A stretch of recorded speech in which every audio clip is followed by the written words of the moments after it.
அனைவருக்கும் வணக்கம்.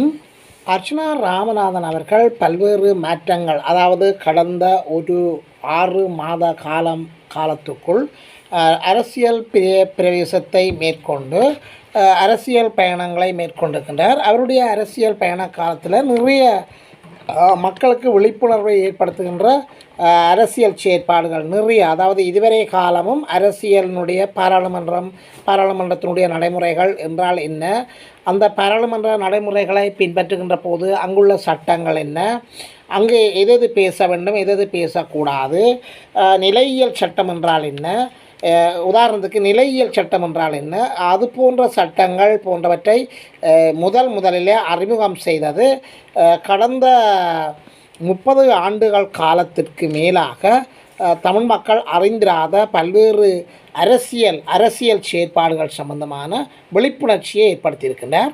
உதாரணத்துக்கு மாவட்ட நிலையில் நடைபெறுகின்ற டிசிசி மீட்டிங் அதுகள் சம்பந்தமாகவும் பல்வேறு விழிப்புணர்வுகளை ஏற்படுத்தியிருக்கின்றார். இதுவரை காலமும் டிசிசி மீட்டிங் என்று சொன்னால் என்ன என்றே மக்கள் திரும்பி பார்க்காத நிலையில் அந்த டிசிசி மீட்டிங்கில் வருகின்ற காசுகள், அதாவது ஒதுக்கப்படுகின்ற மத்திய அரசாங்கத்தால் ஒதுக்கப்படுகின்ற, அதாவது இங்குள்ள பல்வேறு துறைகளுக்கு ஒதுக்கப்படுகின்ற பணங்கள் சரியாக பயன்படுத்தப்படுகின்றதா அல்லது எவ்வாறான சேத்திரனுடன் பயன்படுத்தப்படுகின்றன, அரசு அதிகாரிகள் எவ்வாறு கரிசனை காட்டுகின்றார்கள் அல்லது மெத்தன போக்கை கையாளுகின்றார்களா அல்லது ஏன் பணம் திரும்பி போகிறது போன்ற பல்வேறு பிரச்சனைகளை ஏற்படுத்தியிருந்தார். இறுதியாக யாழ் மாவட்டத்தில் நடைபெறுகின்ற அதாவது குப்பை கூலங்கள் பற்றி யார் அதை செயற்படுத்த வேண்டும் என்று சொல்லி அது சம்பந்தமான விழிப்புணர்வுகளை ஏற்படுத்தியிருக்கின்றார். தற்போது அவர் ஒரு காணொலியை வெளியிட்டிருக்கின்றார். தற்போது அவர் ஒரு அறிவித்தலை வெளியிட்டிருக்கின்றார். அதாவது ஆதாரம், அதாவது தற்போது அவர் பாராளுமன்றத்தில் நீங்கள் யாராவது பாராளுமன்றத்தை பார்க்க போகிறீர்களாக இருந்தால் என்னிடம் அறிவியுங்கள், உங்களுக்கு நான் பாராளுமன்றத்தை சுட்டி காட்டுகின்றேன், அங்குள்ள பாராளுமன்ற அமர்வுகளில் என்னென்ன பேசுகிறார்கள் என்பதை பின்னால் இருக்கின்ற கேலரியில் இருந்து கொண்டே நீங்கள் பார்க்கலாம். அங்கு பாராளுமன்றத்தில் கூட்டி சென்று செல்கின்ற போது எவ்வாறான நடைமுறைகளை பின்பற்ற வேண்டும், யார் போய் பார்க்கலாம், யார் போய் பார்க்க முடியாது, எவ்வாறான கருவிகள் அங்கு எவற்றை எடுத்து செல்லலாம் எவற்றை எடுத்து செல்லக்கூடாது போன்ற பல்வேறு விவரங்களை வெளியிட்டவர் யாழ் மாவட்டத்தில் உள்ள ஒரு பிரதான மருத்துவமனை ஒன்றின் மீது சாட்டப்பட்ட குற்றச்சாட்டுகளுக்கான ஆதாரம் கிடைத்திருப்பதாக கூறுகின்றார். இந்த ஆதாரங்களை மூடி மறைப்பதற்காக சிலர் பாடுபடுகின்றார்கள். இந்த ஆதாரங்கள் தற்போது என்னிடம் கிடைத்திருப்பதாக கூறுகின்றார். அந்த ஆதாரங்கள் தன்னிடம் கிடைத்திருப்பதும் இது நீதிமன்றத்தினூடாக அவர்கள் தண்டிக்கப்படுவார்கள். வலை விரைவில் குற்றமளித்த மருத்துவர்கள் கைது செய்யப்படுவார்கள் போன்ற கருத்தை முன்வைத்திருக்கின்றார். இதைவிட பாராளுமன்றத்தினுடைய சுட்டி காட்டுவதற்கு தயார் நிலையில் இருப்பதாக அர்ச்சனா ராமநாதன் அவர்கள் தெளிவாக காட்டுகின்றார். இதுவரை காலமும் வந்த எந்த ஒரு அரசியல்வாதியும் செய்யாத ஒரு செயலை அண்மையில், அதாவது மிக குறுகிய காலத்தில் பாராளுமன்றத்துக்கு சென்ற அன்னளவாக ஏறக்குறைய 6 மாதங்களுக்குள் பாராளுமன்றத்துக்கு சென்ற அர்ச்சனா ராமநாதன் அவர்கள் பாராளுமன்றத்தினுடைய செல்கின்ற போதே முதல் நாள் பாராளுமன்றத்தினுடைய செல்கின்ற வீதிகள், அங்கு உள்நுழைகின்ற போது எவ்வாறான நடைமுறைகளை பின்பற்ற வேண்டும் என்பது சம்பந்தமாக எல்லாம் தெளிவாக மக்களுக்கு காட்டியிருக்கின்றார். எனவே இது ஒரு மாற்றத்தை ஏற்படுத்திய அரசியல் என்று சொல்லலாம். அந்த அரசியலை கொண்டு வந்தவர் அர்ச்சனா ராமநாதன் தான். இந்த நாட்டில் எனக்கு உதவி புரிந்த புலம்பெயர்ந்தவர்கள் மற்றும் எனக்கு வாக்களித்த மக்கள் மற்றும் உதவி புரியாத புலம்பெயர்ந்தவர்கள், எனக்கு வாக்களிக்காத மக்கள் யாரென்றாலும் வரலாம், நான் சுட்டி காட்டுவேன், எனக்கு அறிவித்து விட்டு வாருங்கள் என்று சொல்லி அர்ச்சனா ராமநாதன் அவர்கள் ஒரு காணொலியில் கருத்து உரைக்கின்றார். அவ்வாறு காணொலியில் கருத்துரைக்கின்ற போது தன்னுடைய தொலைபேசி இலக்கத்தை கூறுகின்றார். 077 55 68 924 என்று சொல்லி இந்த தொலைபேசி இலக்கத்துக்கு எவரும் தொடர்பை ஏற்படுத்தலாம் என்று சொல்லி அறிவிக்கின்றார். யாராவது நீங்கள் தொலைபேசி மூலம் கதைத்தால் தான் மறந்து போய் விடுவேன் என்று சொல்லியும், நீங்கள் தொலைபேசிக்கு எஸ்எம்எஸ் பண்ணினால் தான் அது ஞாபகத்தில் வந்து தான் அதற்குரிய ஒழுங்குகளை செய்வேன் என்று சொல்லியும், அதாவது பாராளுமன்றத்தை பார்க்க விரும்புகின்ற பாடசாலைகளோ அல்லது பொது அமைப்புகளோ அல்லது தனி நபர்களோ அல்லது குடும்ப உறுப்பினர்களோ அல்லது ஒரு கிராம மக்களோ அல்லது யாராவது ஒரு தொகுதியினர் இந்த பாராளுமன்றத்தினுடைய நடைமுறைகள் சம்பந்தமாக பாராளுமன்றத்தை சுட்டி காட்டுவதற்கு ஒரு சந்தர்ப்பத்தை ஏற்படுத்தி தருவதாக அர்ச்சுனா ராமநாதன் அவர்கள் இலங்கையினுடைய அரசியல் வரலாற்றில் முதலாக கூறுகின்றார். இது உண்மையிலே ஒரு மாற்றம், ஒரு புரட்சி. எந்தொரு அரசியல்வாதியும் செய்யாததை நான் செய்கின்றேன் என்று சொல்லி அர்ச்சுனா ராமநாதன் சொல்கின்றார். அவர் கூறுகின்ற போது அரசியல்வாதிகள் யாவும் தாங்களும் தங்களுக்கு பிடித்தவர்களுக்கும் தங்களுடைய உறவுக்காரர்களையும் சொந்தக்காரர்களையும் ஏனைய தமக்கு நெருக்கமானவர்களையும் கூட்டிக் கொண்டு வைத்தான் பாராளுமன்றத்தை காட்டுவார்கள். இவ்வாறு மக்களையோ ஒரு பாடசாலையோ அல்லது பொது அமைப்புகளையோ அல்லது ஒரு கிராமத்தில் உள்ள விரும்பிய ஒரு இளைஞர்களையோ அல்லது ஏதாவது ஒரு அமைப்பை சார்ந்தவர்களையோ பாராளுமன்றத்தில் கூட்டிக் கொண்டு போய் காட்டுவதற்கு முன்வந்ததில்லை. எனவே அர்ச்சுனா ராமநாதன் அவர்கள் இலங்கையினுடைய பாராளுமன்றம், அதாவது இலங்கையினுடைய சட்டத்தை இயற்றுகின்ற பாராளுமன்றத்திற்கு கூட்டிக் கொண்டு போய் காட்டப்போகிறோம் என்ற அந்த கருத்து உண்மையிலே அனைத்து மக்களாலும் வரவேற்கப்படுகின்றது. இது ஒரு புரட்சிகரமான மார்க்கம்.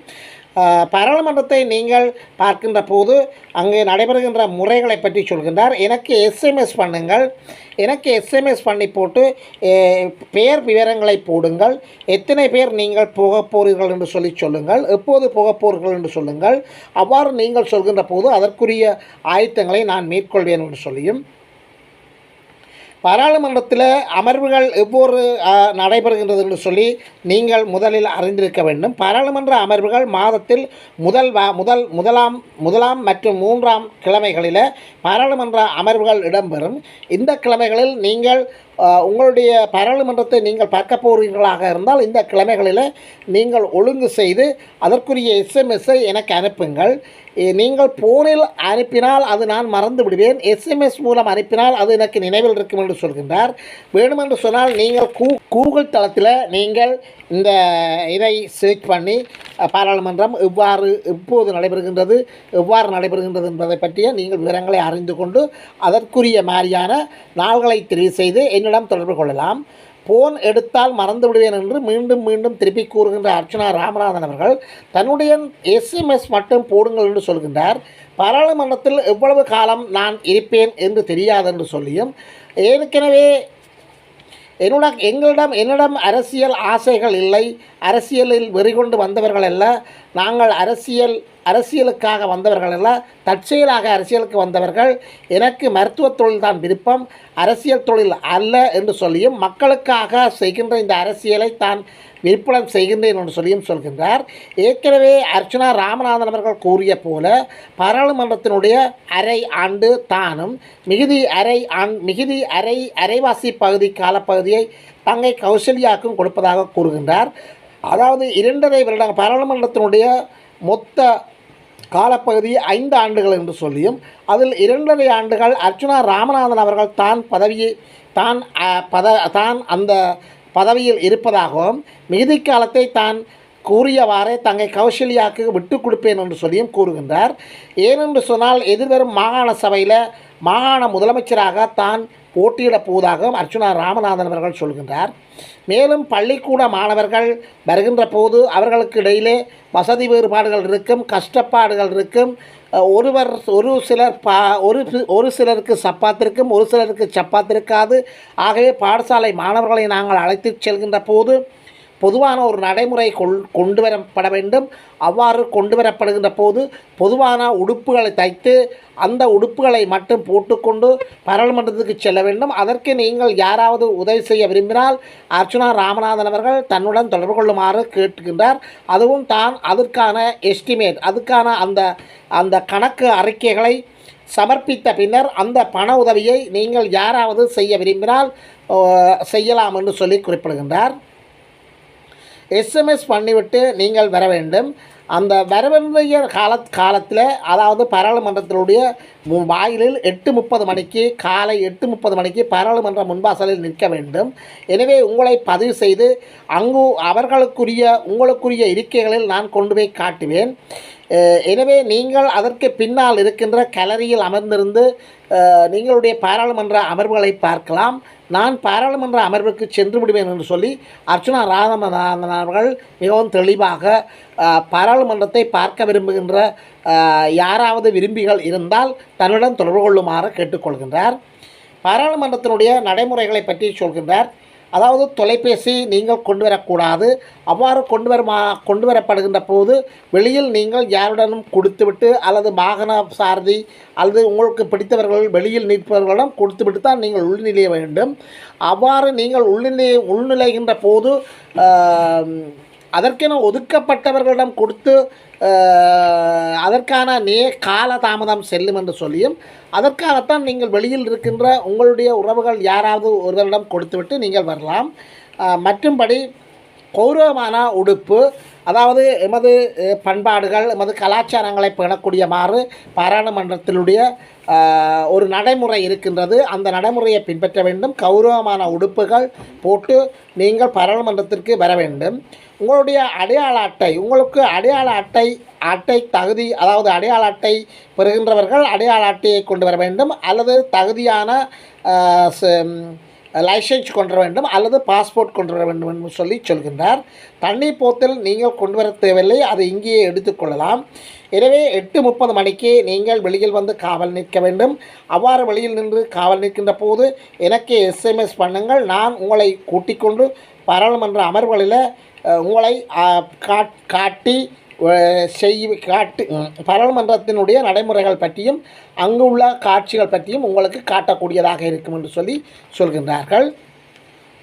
என்றோ ஒரு நாள் வெளிநாட்டுக்கு வருவேன். அப்போது வெளிநாட்டு மக்களும் எனக்கு உதவி செய்ய வேண்டும்.